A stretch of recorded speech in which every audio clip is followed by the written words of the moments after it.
Berhormatnya mempersilakan Yang Berbahagia Profesor Tan Sri Datuk Sri Dr. Nur Azlan Razali, Naib Chancellor Universiti Kebangsaan Malaysia untuk menyampaikan ucapan aduan. Dipersilakan. Terima kasih saudari pengerusi majlis. Bismillahirrahmanirrahim. Assalamualaikum warahmatullahi wabarakatuh dan salam sejahtera. Yang berbahagia Profesor Datuk Dr. Siddiq Fadil, tokoh Ma'al Hijrah Kebangsaan 2018. Yang berbahagia Prof. Dr. Wan Kamal Mujani, Dekan Fakulti Pengajian Islam UKM. Rakan-rakan timbalan-timbalan Naib Chancellor Cik Norina daripada Kementerian Pendidikan. Para jemputan, tetamu-tetamu dari luar, khususnya pegawai-pegawai kanan UKM serta hadirin dan hadirat yang dihormati sekalian. Alhamdulillah, bersyukur kita kehadrat Allah SWT kerana dengan limpah kurnianya kita petang ini dapat bersama-sama dalam satu program iaitu pidato umum hidup bersama dalam kepelbagaian Islam dan budaya damai yang akan disampaikan oleh Yang Berbahagia Profesor Datuk Dr. Siddiq Fadil. Saya merakamkan setinggi-tinggi penghargaan kepada Jabatan Pendidikan Tinggi, khususnya Kementerian Pendidikan Malaysia yang sudi bekerjasama dengan UKM dan juga melalui Fakulti Pengajian Islam untuk menganjurkan pidato yang amat bermakna ini. Kita amat bertuah pada petang ini dapat hadir bersama untuk mendengar pidato dari tokoh yang cukup hebat, antaranya dalam bidang pemikiran Islam, pembangunan ummah, kebudayaan, akademik dan alam dan tamadun Melayu. Saya mengucapkan setinggi terima kasih dan selamat datang ke Universiti Kebangsaan Malaysia dan juga setinggi tahniah kepada Yang Berbahagia Prof. Datuk Dr. Siddiq yang telah dianugerahkan sebagai tokoh Ma'al Hijrah Kebangsaan 2018. Tahniah saya ucapkan. Satu pencapaian yang cukup membanggakan dan pastinya lambang ketokohan seorang alumni UKM. Bagai camar yang terbang tinggi, akhirnya ke pengkalan ia kembali. Kehadiran Tuan di Rai Universiti, jasa Tuan terpahat di hati. Hati girang tidak terkira menatap wajah alumni berjasa, membawa obor UKM ke pelusuk dunia, ilmu di dada tidak dipersia. Profesor Datuk Siddiq sememangnya tidak asing kepada UKM dan mempunyai ikatan yang cukup lama semenjak 1974 apabila Yang Berbahagia Datuk memulakan kerjaya di UKM sebagai tutor dan melanjutkan pengajian di peringkat sarjana persuratan dan doktor falsafah di UKM. Saya dipahamkan bukan sahaja kerjaya, malah isteri Yang Berbahagia Datuk iaitu Siti Zulaikha Muhammad Nur juga adalah mantan pensyarah di Jabatan Syariah Fakulti Pengajian Islam UKM. Yang Berbahagia Datuk bersara daripada UKM pada tahun 2002.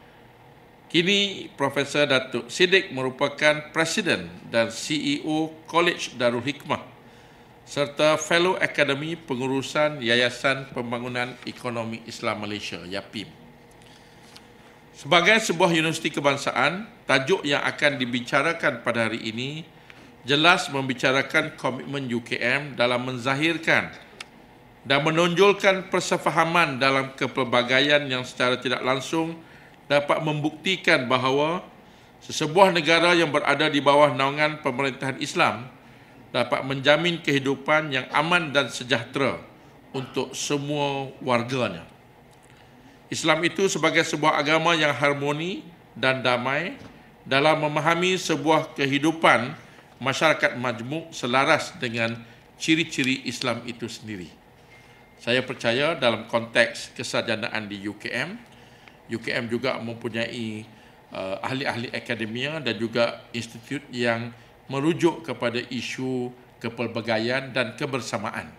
Antaranya Institut Kajian Etnik kita yang juga menjadi antara peneraju ke arah mewujudkan masyarakat yang bersatu padu di negara kita. Saya berharap kemakmuran negara kita pada hari ini dapat dijelmakan melalui hubungan baik antara kaum yang perlu dikekalkan pada bila-bila masa dan selamanya agar kesejahteraan yang kita nikmati ini terus berkekalan. Semoga pidato umum ini juga dapat membuka minda dan mencetus inspirasi kepada kita semua dalam menghadapi kepelbagaian dalam negara kita untuk batuk sekarang ni untuk hidup dalam suasana yang harmoni dan sejahtera. Sekian, wabillahi taufik wal hidayah. Assalamualaikum warahmatullahi wabarakatuh.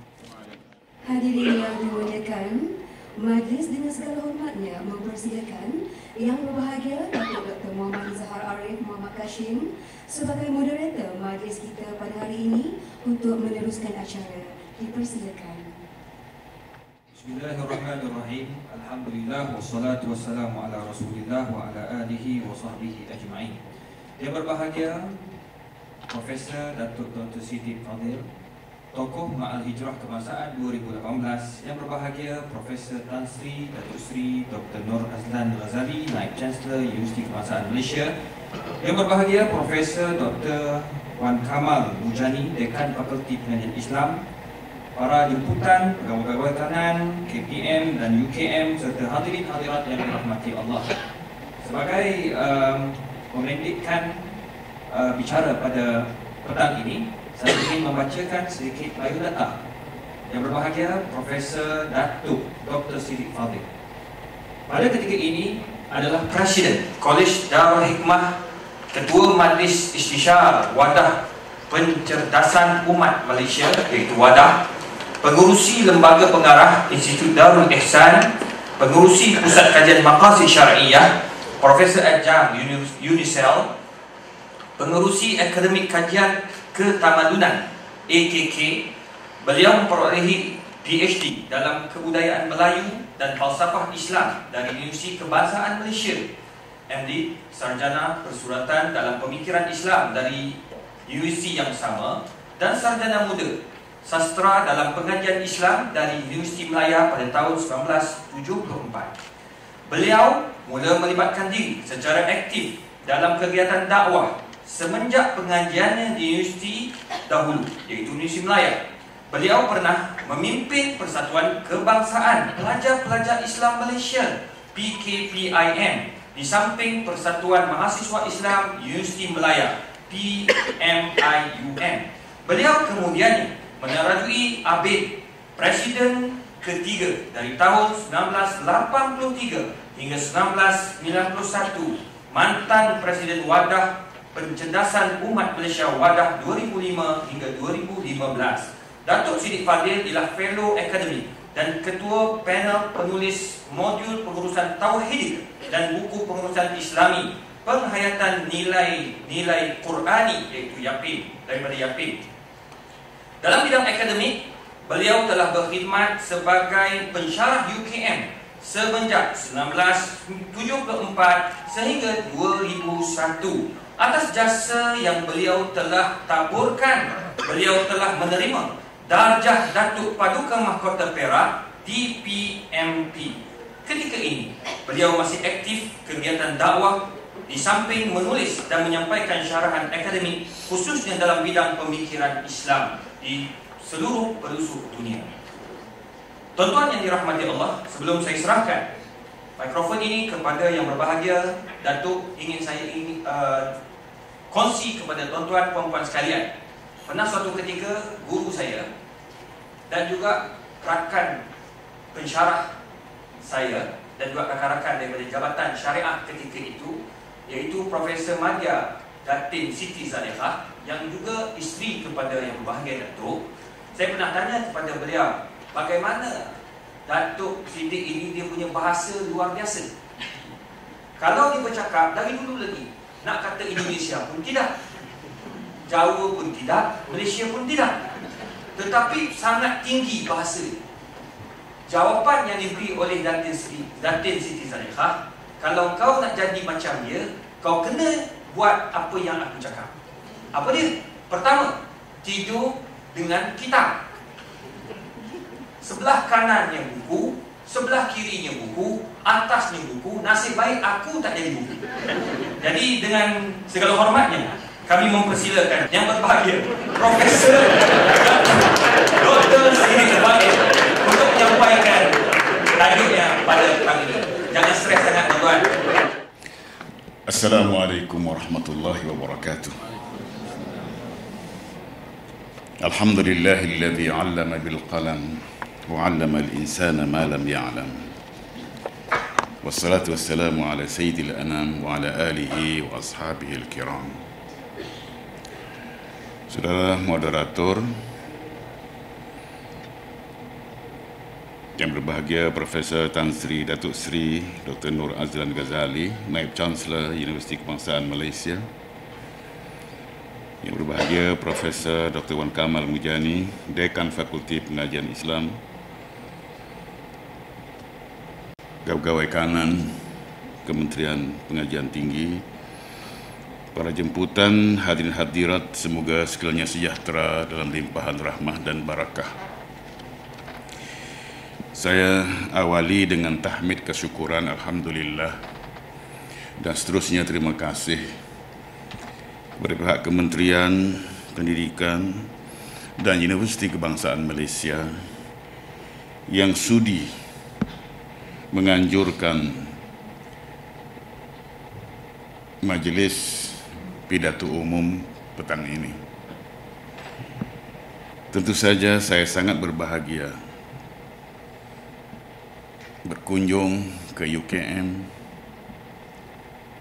sebagai undangan setelah saya meninggalkan universiti ini 16 tahun yang lalu. Bila saya datang ke sini selepas 16 tahun, saya lihat profesor-profesor UKM ini muda-muda. Tapi saya lalu segera menyadari, bukan mereka yang muda, aku nih yang tua.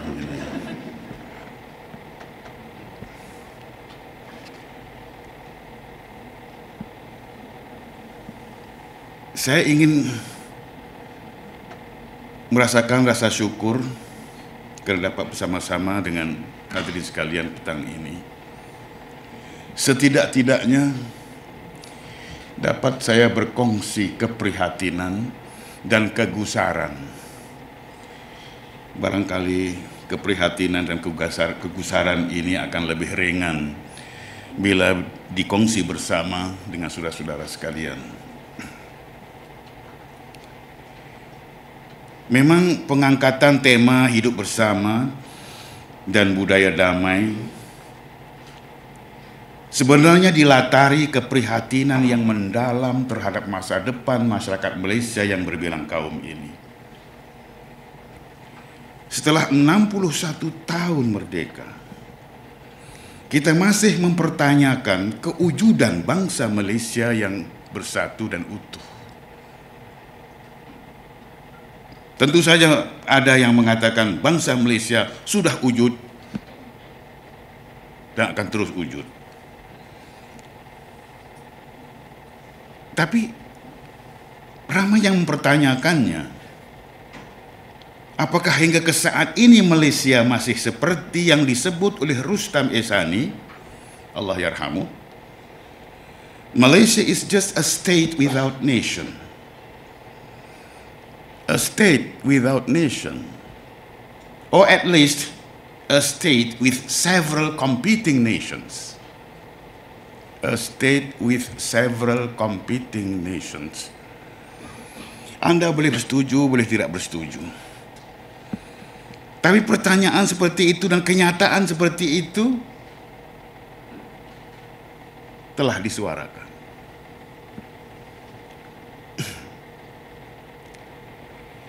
Di sebalik tema ini juga tersirat keresahan terhadap persoalan di mana Islam dalam proses pembinaan bangsa selama ini.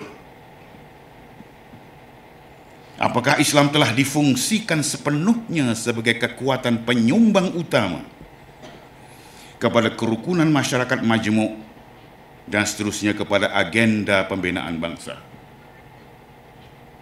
Ada kekhawatiran andainya Islam tidak menjadi penyumbang, sebaliknya penghalang kepada perpaduan kaum dan kesatuan bangsa.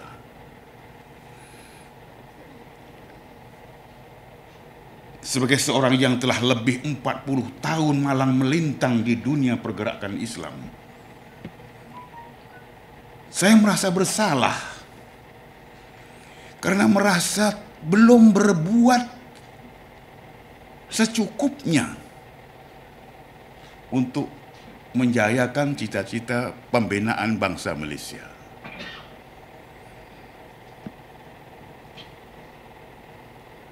Sedang usia sudah selanjut ini, ya, mbak kata orang sudah masuk golongan lansia. Lansia itu singkatan lanjut usia. Tapi syukurlah bagaimanapun saya sempat jadi ulama. Ini barangkali statement mengejutkan. Tiba-tiba mengaku ulama. Ulama dalam pengertian ulama usia lanjut masih aktif.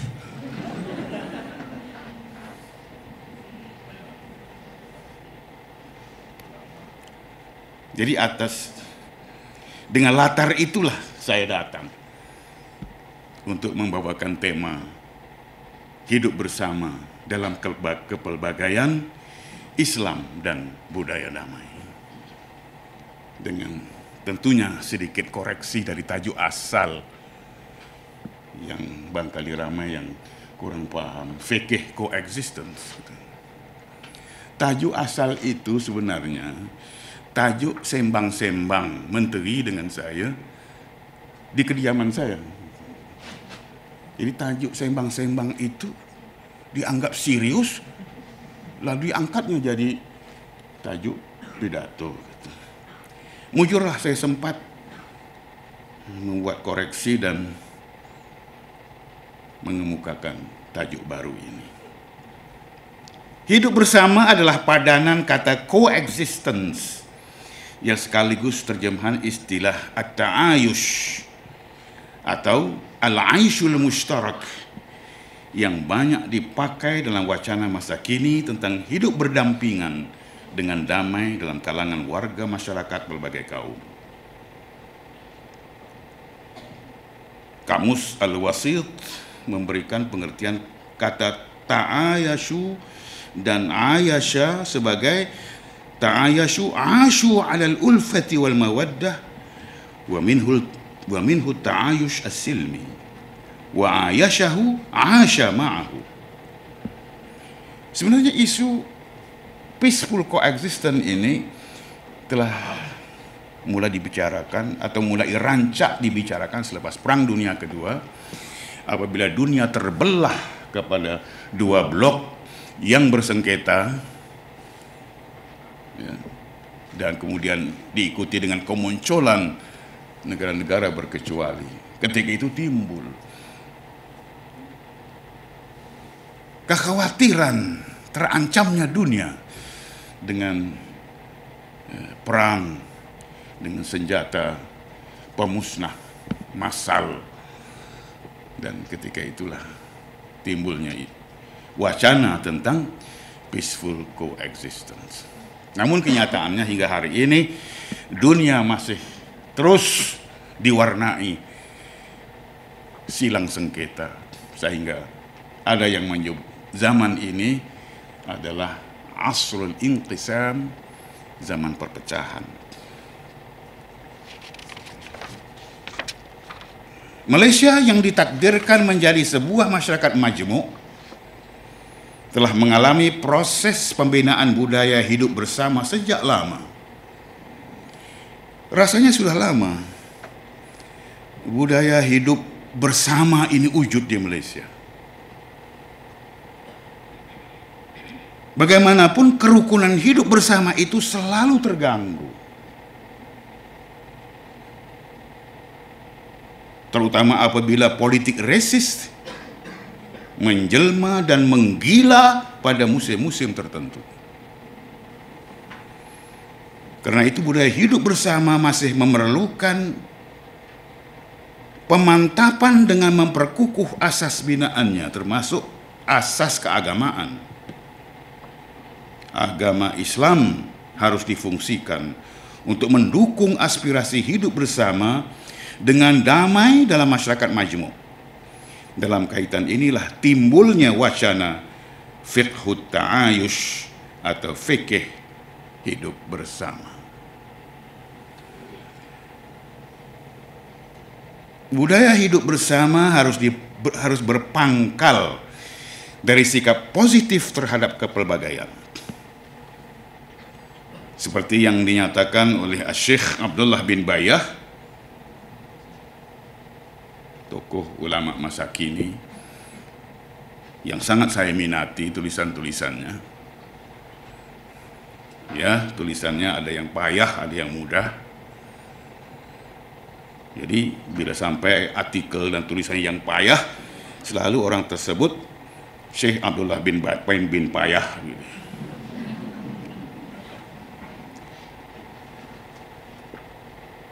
Seperti yang dinyatakan oleh Syekh Abdullah bin Bayah bahwa untuk menangani masalah kepelbagaian dan plurality perlu ada sikap menghormati dan menyenangi kepelbagaian.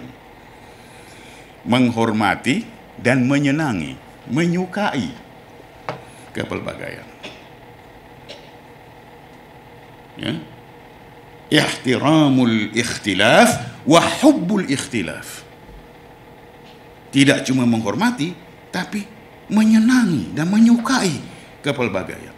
Justru kepelbagaian adalah kekayaan dan keindahan. Demikianlah hakikatnya. Kepelbagaian bangsa dan bahasa adalah bahagian daripada ayat-ayat Allah dalam arti penyerahan hikmah ciptaan Tuhan dan penjelmaan keindahan nikmat kurnia-Nya.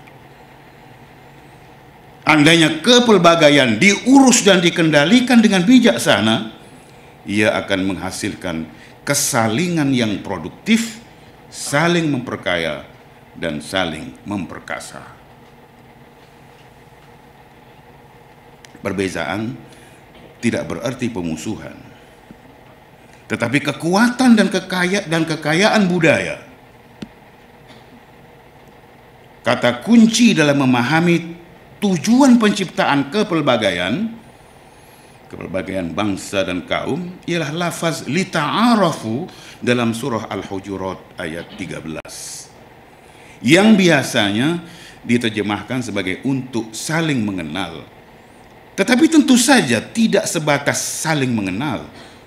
Ta'aruf, saling mengenal, pasti ada kelanjutannya, yaitu saling bekerjasama, saling memanfaatkan, saling memperkaya, saling memperkasa, dan seterusnya. Karena itu, kata lita'arafu difahami dengan dua makna, yaitu saling mengenal dan saling berinteraksi serta hidup bersama secara damai dan harmonis. Al-awwal an ya'rifa ba'dukum ba'dha wa tsani an tata'amalu fima bainakum bil ma'ruf. Dan untuk merealisasikan matlamat ta'aruf, wahana terbaik adalah dialog atau hiwar. Kaedah yang banyak dipakai dalam Al-Quran. Banyak sekali hiwar, banyak sekali dialog dalam Al-Quran, sehingga ada yang mengatakan bahwa Al-Quran itu kitabul hiwar, Al-Quran itu kitab dialog. Tak terkira banyaknya kalimah qala yaqulu untuk menunjukkan bahwa dialog adalah pendekatan dan kaedah Qur'ani. Dan karena itulah sekali lagi Syekh Abdullah bin Bayah mengatakan bahwa dialog hiwar adalah kewajiban keagamaan dan sekaligus keperluan kemanusiaan al-hiwaru wajibun diniyun wa daruratun insaniyah.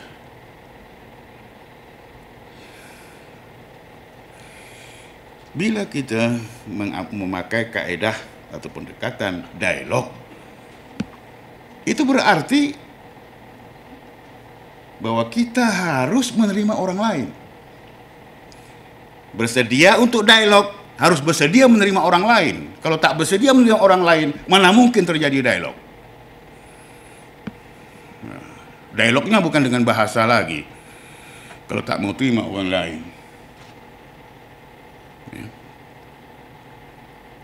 Dan tidak cuma menerima orang lain, tapi orang lain yang berbeda.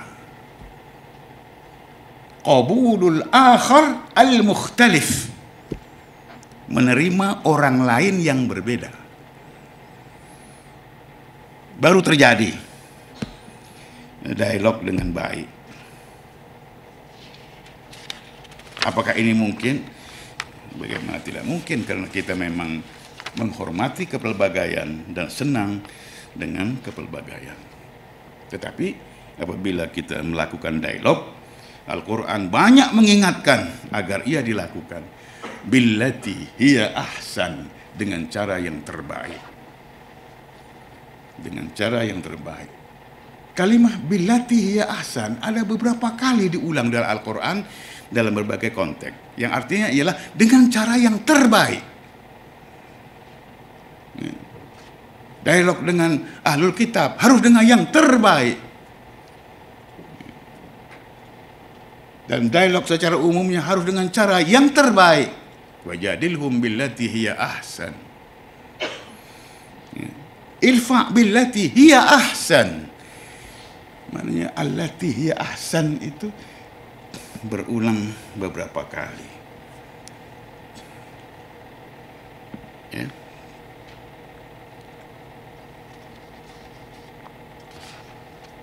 Ayat idfa billati hiya ahsan,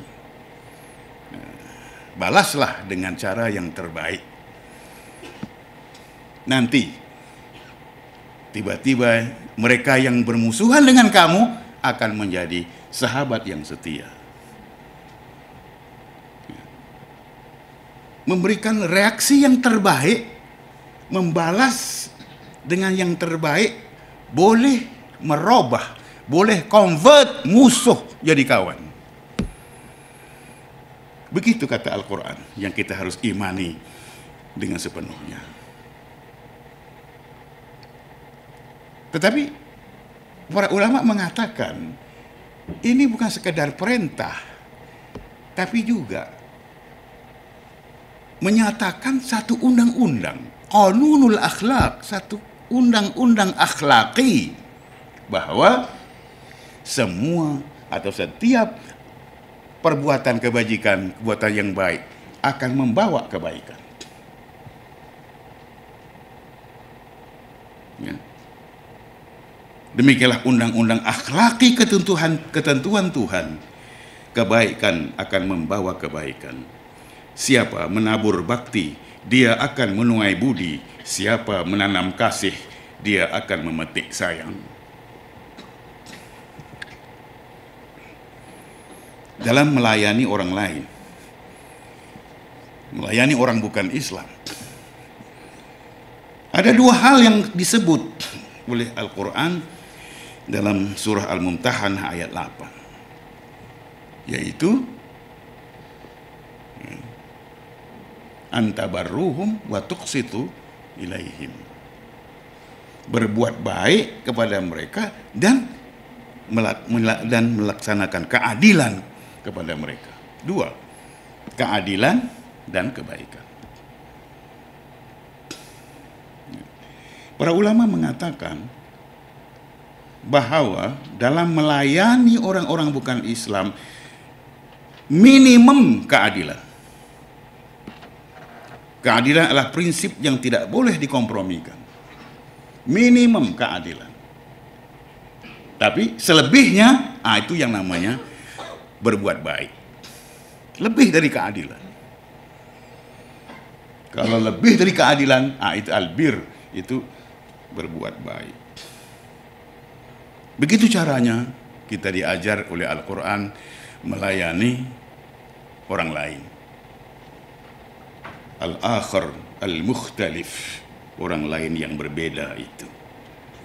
Dan satu lagi prinsip yang harus sentiasa dijunjung ialah prinsip kemuliaan insan, karamah insaniyah, yang menghormati manusia terlepas dari budaya, agama atau kaumnya.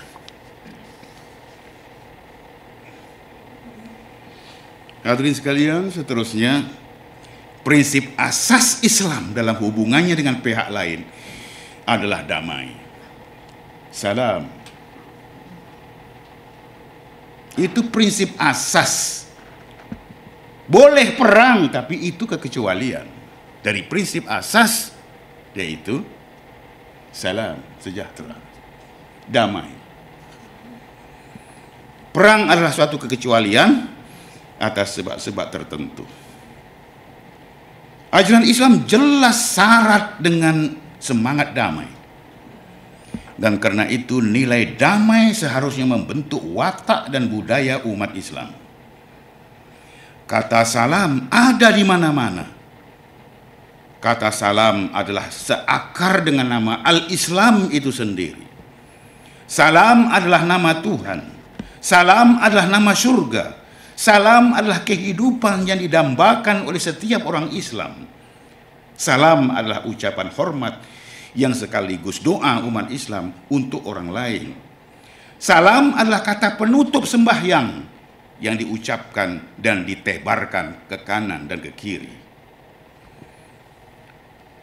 Dan salam ada di mana-mana. Allahumma antas salam wa minkas salam wa ilaika ya'udus salam fahayyina rabbana bis salam wa adkhilnal jannata darus salam. Kalau dah salam di mana-mana masih tak mau damai lagi, itu saya tidak mengerti. Saleh.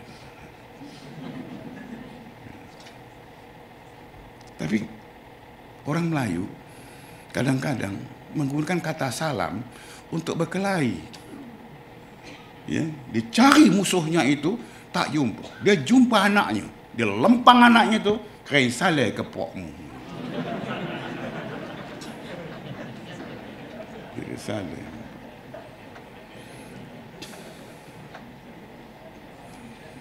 Orang Melayu menyerap nilai salam ke dalam budayanya setelah mengadaptasi kata salamah menjadi selamat.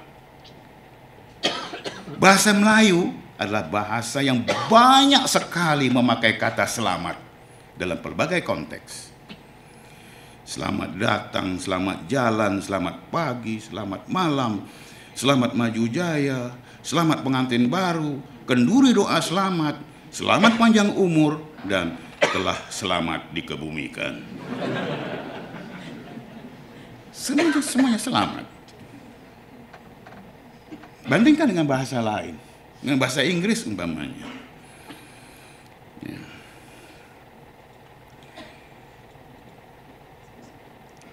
Hatta kalau tak selamat pun, Melayu tetap mengatakannya selamat. Ya.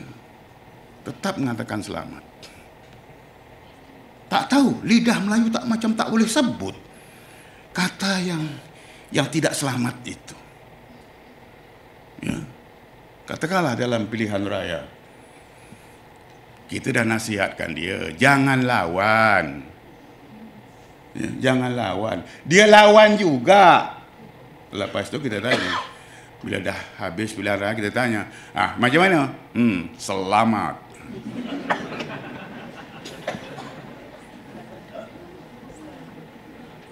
Dah jelas tak selamat kan, tapi dia sebut selamat juga.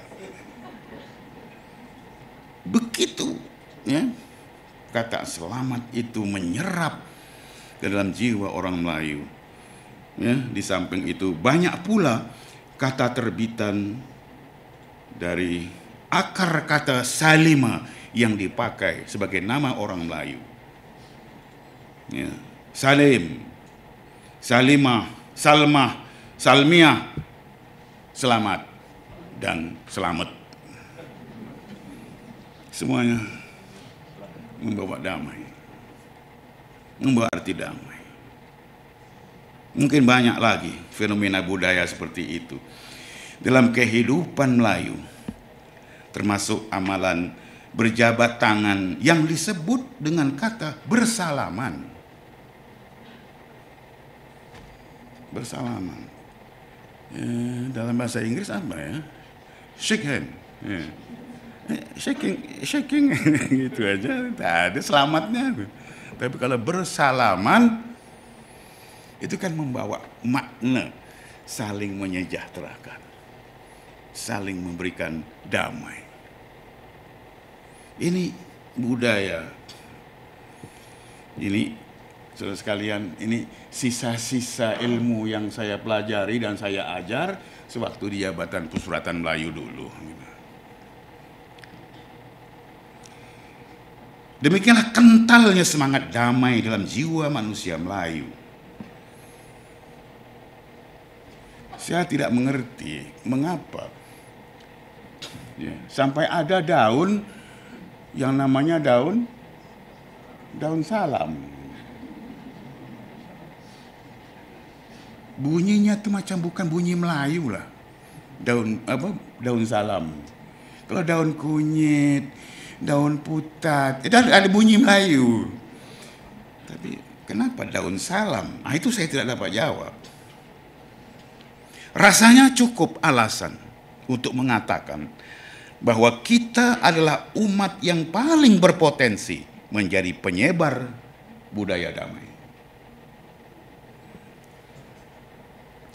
Memang umat Islam adalah umat pengemban misi damai ke seluruh jagat raya sesuai dengan ciri khas agama Islam sebagai rahmatan lil alamin.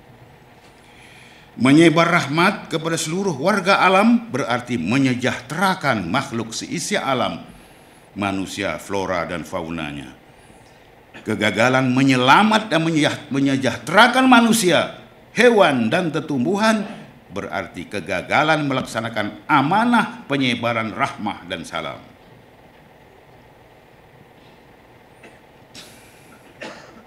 Ada orang merasa berdosa karena gagal menyejahterakan hewan, tumbuhan, langit, bumi, dan sebagainya. Rasa berdosa karena gagal melaksanakan amanah penyejahteraan inilah yang terungkap dalam puisi Kiai budayawan Mustafa Bisri, Selamat Idul Fitri. Kiai budayawan dari Indonesia, namanya Mustafa Bisri.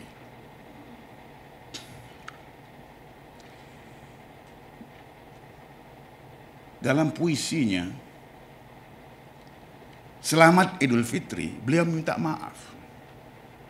Minta maaf biasanya kepada kawan-kawan, kepada jiran-jiran.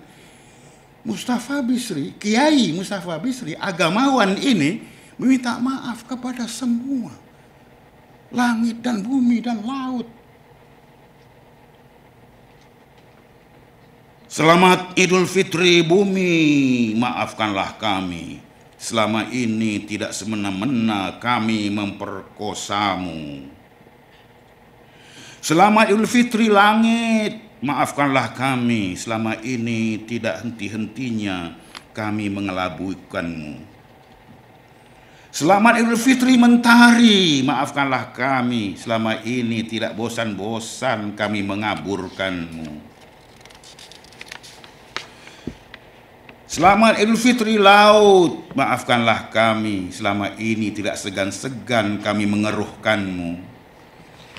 Selamat Idul Fitri burung-burung, maafkanlah kami. Selama ini tidak putus-putus kami memberangusmu. Selamat Idul Fitri tumbuhan, maafkanlah kami. Selama ini tidak puas-puas kami menebasmu. Maaf kepada alam. Kemudian akhir sekali baru kepada manusia. Selamat Idul Fitri para pemimpin, maafkanlah kami. Selama ini tidak habis-habis kami membiarkanmu. Minta maaf kepada pemimpin-pemimpin karena selama ini kita membiarkan mereka berbuat semaunya. Itu salah tuh. Hari terbuka tuh harus minta maaf gitu. Selamat Idul Fitri rakyat, maafkanlah kami selama ini tidak sudah kami mempergunakanmu. Selamat Idul Fitri. Jadi membudayanya amalan meminta maaf dalam kalangan umat Melayu, terutama pada hari raya, menunjukkan bahwa kita adalah umat yang sangat mementingkan damai.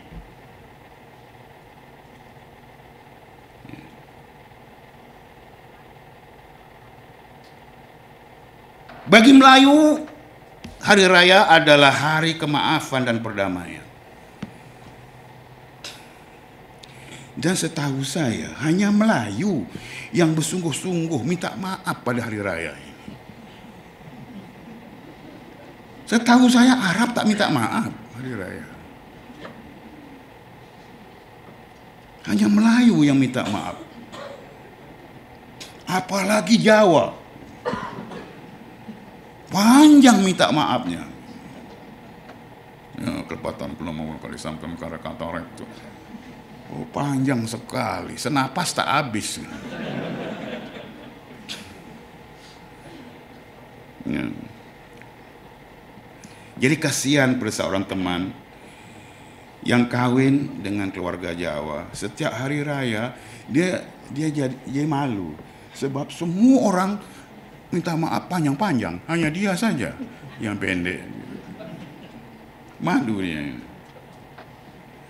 Tapi yang menjadikan puisi Mustafa Bisri di atas istimewa ialah message damainya yang inklusif dalam pengertian merentas alam, alam insan, alam hewan, alam tumbuhan, alam bumi dan lautan. Saudara sekalian, hidup bersama dalam kepelbagaian yang menjadi inti perbahasan fiqhut ta'ayush, fikih hidup bersama, sebenarnya sangat terkait dengan satu fikih lain yang dinamakan fiqhul muwatanah atau fikih kewarganegaraan. Membina kerukunan hidup dalam kepelbagaian tidak hanya dengan nilai-nilai moral asas seperti ya, jujur, ikhlas, ya, dan seterusnya. Bagi saya itu nilai-nilai moral asas. Tetapi perlu didukung oleh nilai-nilai yang dinamakan nilai-nilai kewarganegaraan. Satu komponen nilai lain. Ya, kita namakan nilai-nilai kewarganegaraan seperti nilai mengakui dan menghormati perbezaan, persamaan hak dan tanggung jawab, persamaan di hadapan undang-undang, dan lain-lainnya. Nilai-nilai kewarganegaraan ini mengatasi kaum dan golongan. Tetapi tidak meleburnya dalam arti nilai-nilai kewarganegaraan ya, tetap menghormati jati diri setiap kaum, ya, setiap golongan dan setiap kaum dijamin haknya untuk kekal dengan jati diri masing-masing. Dengan demikian masyarakat tetap majemuk dan pelbagai, tetapi terpadu dalam bingkai kesatuan. Ya, yang menjadi bingkai kesatuan itu ialah seperti perlembagaan negara, rukun negara, bahasa kebangsaan, falsafah pendidikan negara, ya, atau lagu negaraku yang tadi kita nyanyikan. Itu adalah bingkai yang menyatukan ya, masyarakat yang pelbagai itu. Dan inilah rujukan bila kita bertikai. Pelembagaan negara misalnya, itu rujukan. Kalau kelompok-kelompok ini bertikai, dia ada kesatuan rujukan. Inilah yang kita namakan kepelbagaian dalam bingkai kesatuan. Dalam konteks politik Islam, kewarganegaraan, muwatanah, pada hakikatnya bukanlah suatu yang baru. Ia adalah suatu yang ya, mengakar pada Perlembagaan Madinah. Ya, perlembagaan tersebut mengatur kerukunan hidup dalam kebinekaan masyarakat majmuk, Muslim, Yahudi, Kristen, dan musyrikin, yang bersama menempati watan bumi Madinah. Jadi kebebasan beragama yang menjadi prinsip dasar ajaran Islam terlaksana sepenuhnya.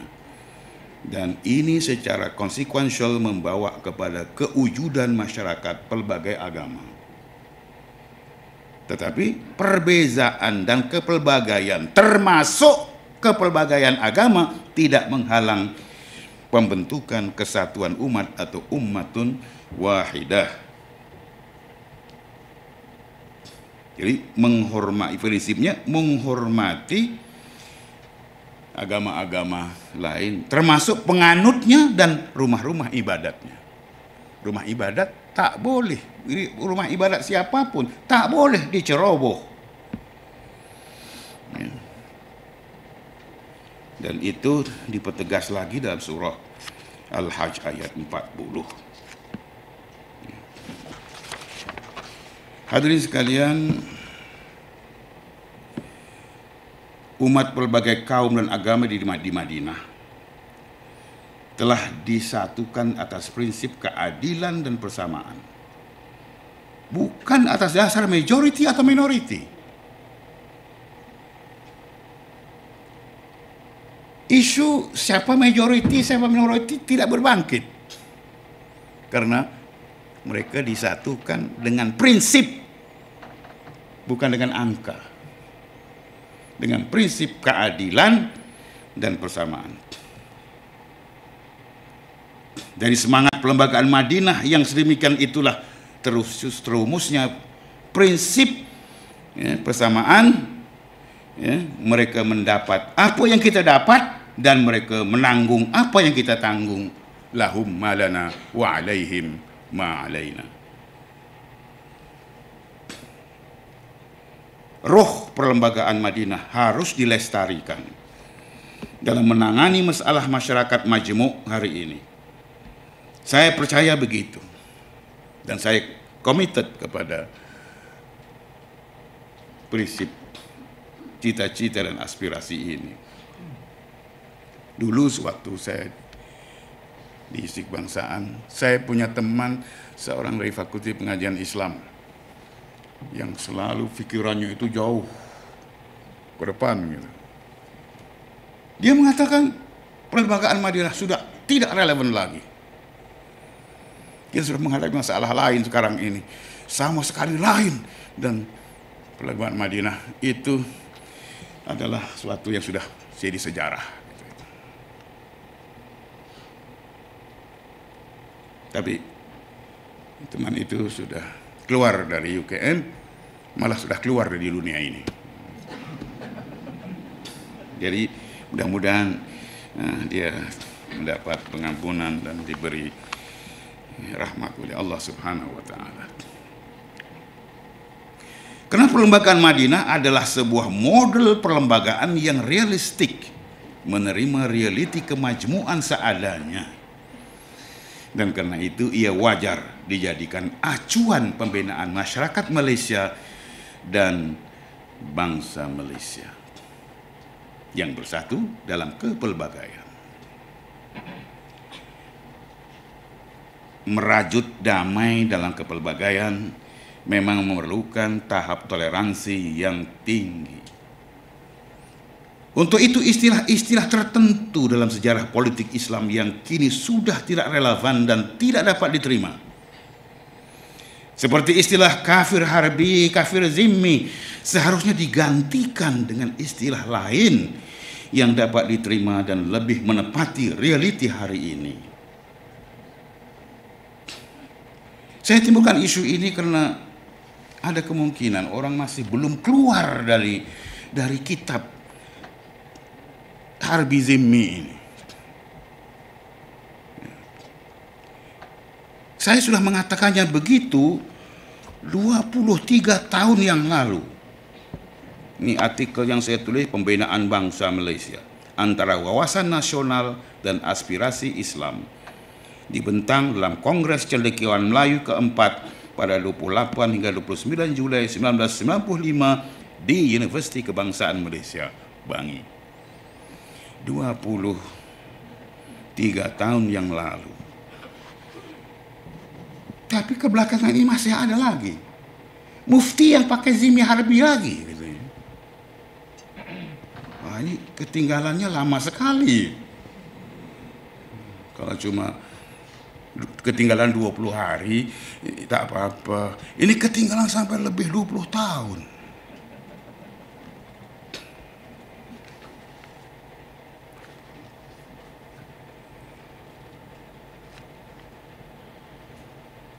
Ya. Selain, jadi kalau bukan Harbi, bukan Zimi, lalu apa? Alternatifnya ialah al-muwatinun, warga negara. Atau ar-ra'iyah, rakyat. Itu lebih dapat diterima oleh semua orang, termasuk yang bukan Islam. Ya, boleh terima warga negara, boleh terima rakyat, dan istilah-istilah ini pernah digunakan. Suatu dulu ar-ra'iyah itu digunakan untuk Muslim dan Muslim dan bukan Muslim.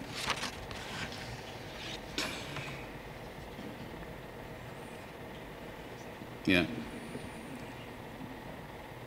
Dari segi realitinya pun Zimi Harbi sebenarnya memang sudah lama tidak ada. Selewat-lewatnya pada pertengahan abad 19 pada zaman Turki Utsmani lagi, status Zimi sudah tidak wujud lagi.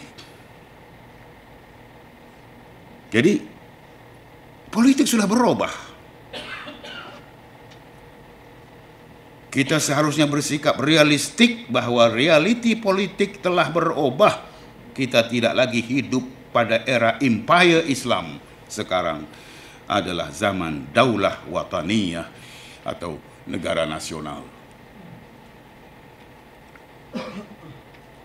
Perubahan realiti, perubahan wakil, menuntut penyesuaian fikih politik warisan abad-abad silam. Dalam pembinaan fikih, waqi' adalah salah satu unsur penting di samping nas dan faqihnya. Jadi fikih itu terbentuk hasil dialog 3 penjuru, yaitu nas, reality atau waqi', dan faqih. Si faqih, si alim, si ulama. Jadi dialog 3 penjuru ini yang melahirkan fikih. Karena itu realiti Malaysia kontemporari harus diperhitungkan secara saksama dalam usaha membina fiqhut ta'ayush atau fikih hidup bersama dan fiqhul muwatanah atau fikih kewarganegaraan. Jadi fikih ini harus realistik dan berorientasi kemalaysiaan. Fikih yang tumbuh dalam realiti kemalaysiaan itu harus mampu menjawab persoalan-persoalan tentang hubungan Muslim dengan bukan Muslim dan sekaligus mendorong ke arah pembentukan bangsa Malaysia yang beracuan perlembagaan Madinah berasaskan formula kepelbagaian dalam bingkai kesatuan. Jadi fikih ini harus dapat menjawab persoalan-persoalan real dalam hubungan interaksi antara Muslim dan bukan Muslim di Malaysia. Misalnya budaya hari terbuka, itu batasannya di mana? Ada batasannya ke tidak? Meraihkan hari raya dari agama lain, dari budaya lain, ada batasnya ke tidak? Kalau ada batasnya sampai di mana? Ya. Kalau setakat lemang dan ketupatnya, barangkali tak ada masalah. Tapi kalau terlajak lebih dari itu, sampai kepada apa yang disebut oleh apa yang berlaku di Indonesia zaman Hamka menjadi ketua Majelis Ulama, yang disebutnya sebagai Natalan bersama, yang diharamkan oleh Hamka, yang kemudian ditekan oleh pemerintah agar Hamka mencabut atau menarik balik. Kalau di sini menarik balik, kalau di Indonesia cabut. Dia ditekan supaya mencabut fatwanya itu. Fatwa yang mengharamkan Natalan bersama, hari Natal bersama. Tapi Hamka tidak mencabut fatwanya. Fatwa mana bisa dicabut gitu. Fatwa tidak bisa dicabut. Biar saya saja yang cabut gitu. Lalu dia meletakkan jawatannya sebagai ketua majelis ulama. Jadi ada sempadannya. Tapi di mana sempadannya itu? Ini harus dijawab oleh fiqih ta'ayush ini. Begitu juga pertukaran hadiah antara muslim dengan muslim sempena hari-hari kebesaran tertentu. Ya. Jadi kalau orang Islam terima hadiah, tiap kali terima hadiah, lalu dia timbul keinginan nak balaslah hadiah orang tiap kali dia bagi hadiah. Jadi dia pun nak bagi. Apa itu juga di mana sempadannya, di mana batasnya. Begitu juga salam. Beberapa kali kami mengalami satu suasana apabila Tianchua, waktu itu wakil rakyat Batu, dimasuk ke satu majelis yang ada orang Islam, dia bagi salam. Assalamualaikum. Salam dia lebih baik daripada salam orang Melayu. Orang Melayu salamnya Assalamualaikum. Tapi salam Tianchua betul, Assalamualaikum. Saya perhatikan orang-orang Islam ragu-ragu. Nak jawab, tak jawab. Kalau jawab macam mana jawabannya? Jadi hal seperti itu belum selesai. Harus ada penyelesaian. Bagaimana? Jadi seterusnya, fikih politik yang realistik juga harus dapat menerima hakikat perlunya perkongsian kuasa muslim dan bukan muslim demi maslahah hidup bersama. Ini suatu yang harus diterima karena maslahah. Mana mungkin wujud keharmonian hidup bersama tanpa perkongsian kuasa. Belum lama saya bersahabat dengan seorang mufti yang menyesal sekali karena inisiatifnya untuk mewujudkan satu kerajaan Melayu di peringkat satu di tingkat negeri tak berjaya. Tak habis dia merungut. Artinya dia masih mengimpikan sebuah kerajaan Melayu 100% gitu.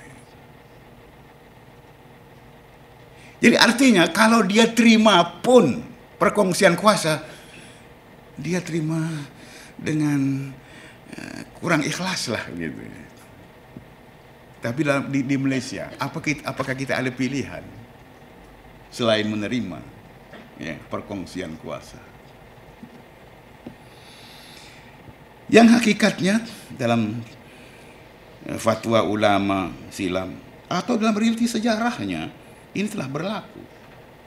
Misalnya di zaman Al-Ma'mun disebut pada zaman Ma'mun tahap toleransinya luar biasa sekali sehingga jawatan Perdana Menterinya disandang oleh seorang Katolik yaitu Fadl ibn Marwan. Hadhil fatrah imtazat bitasamuh hatta anna rais wazara'il Ma'mun kana Katholikiyan muhtafizan bidiyanatihi wa huwa Fadl ibn Marwan. Ini sekedar catatan. Saya tidak menganjurkan ini dilakukan di Malaysia. Mungkin ini tak ada bahayanya dilakukan pada zaman Ma'mun yang kuat itu. Tapi saya tidak fikir di Malaysia ini dapat dilakukan dan sesuai dengan maslahah.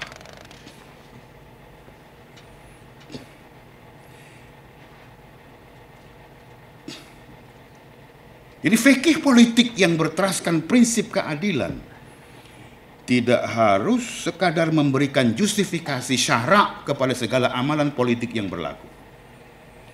Sebaliknya harus melakukan koreksi terhadap segala penyimpangan dari prinsip keadilan.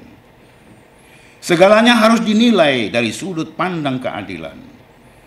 Demikianlah seharusnya fikih politik menilai persempadanan gerrymandering dan malapportionment misalnya.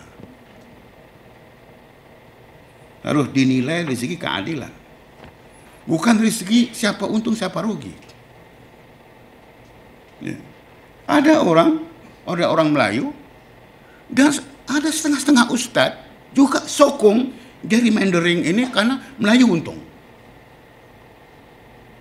Saya susah nak terima alasan kita terima karena Melayu untung, walaupun tidak adil. Ya. Bagi saya keadilan adalah prinsip yang tak dapat dikompromikan. Ya, dan seterusnya ialah masalah pendidikan. Saya barangkali ini yang menjadikan pidato petang ini jadi karena isu ini.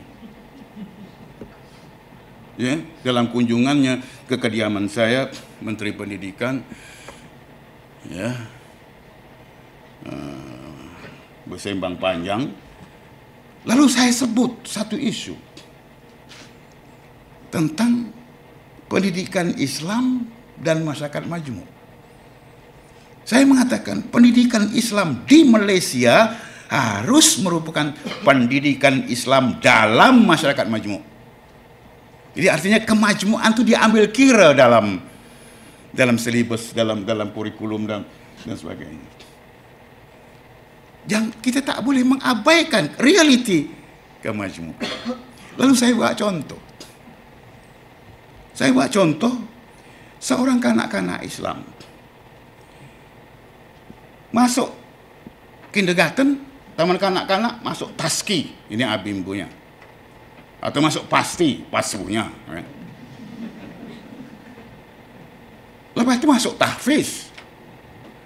Lepas itu sambung ke Madinah. Sepanjang perjalanan pendidikan dia, tak pernah jumpa non-muslim. Dan bila balik ke Malaysia, nak berinteraksi dengan bukan Islam, terasa kaku dia. Ialah setakat ke kedai runcit, acong, beli bawang, bolehlah. Tapi nak lebih dari itu dia kaku. Bila saya mengatakan begitu, Saudarawan Saiful dengan cepat mencelah Datuk. Hal yang sama berlaku di sekolah Cina. Katanya begitu. Di sekolah Cina berlaku ini juga. Sepanjang perjalanan ke pendidikannya tak jumpa Muslim, tak jumpa Melayu. Karena itu sesuatu harus dilakukan untuk memperbaiki keadaan ini, supaya ada interaksi Muslim dan Muslim dalam sistem pendidikan kita di peringkat mana. Dan akhir sekali seperti biasa di mana-mana saya berbicara tentang isu ini, saya selalu meminta pengorbanan, meminta jiwa besar orang Melayu supaya mengorbankan beberapa kata-kata pusaka, istilah-istilah yang menyinggung perasaan kaum lain.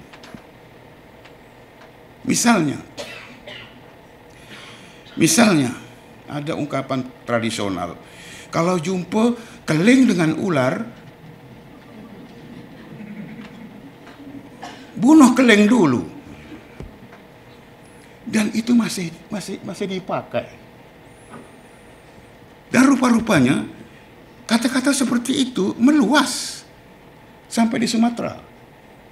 Sewaktu saya di UKM, di Jabatan Persatuan Melayu, dalam satu seminar, seorang pembentang dari Sumatera, Pak Amin Siregar namanya, dia mengatakan ini ada di Sumatera. Keling, kalau jumpa keling dengan ular, bunuh keling dulu. Itu di Sumatera juga ada. Lalu peserta bertanya, kalau begitu Pak, kira-kira sejak bila ya, Melayu punya pandangan seperti itu, punya kata-kata seperti itu? Saya tahu pasti dia tak boleh jawab soalan itu. Tapi dia jawab juga. Ya, kalau soalnya sejak bila Melayu punya kata-kata kalau jumpa keling dengan ular, bunuh keling dulu. Ya, sejak Melayu kenal keling.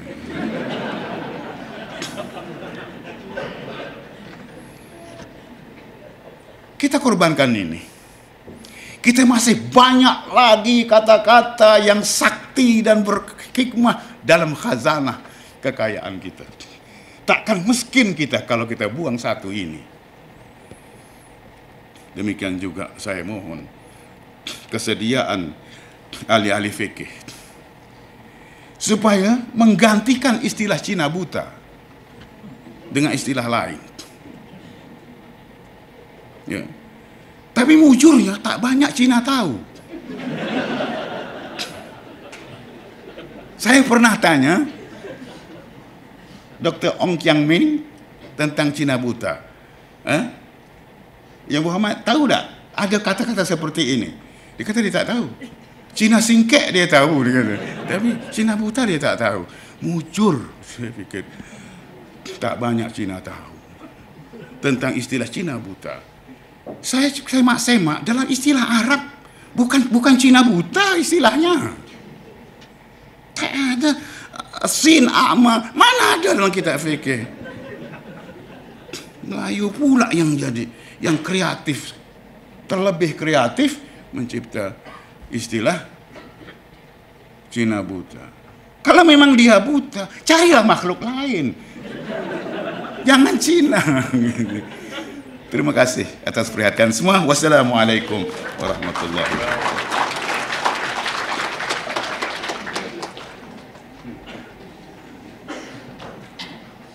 Alhamdulillah, terima kasih kepada yang berbahagia Datuk Prof. Dr. Siddiq Fadil atas penjelasan yang begitu menarik mengenai fiqh ta'ayush ataupun kita katakan fiqh kemasyarakatan berbilang kaum dan agama.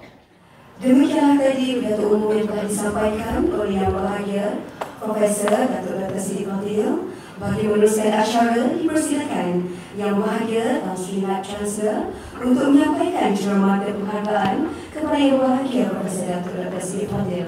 Dipersilakan.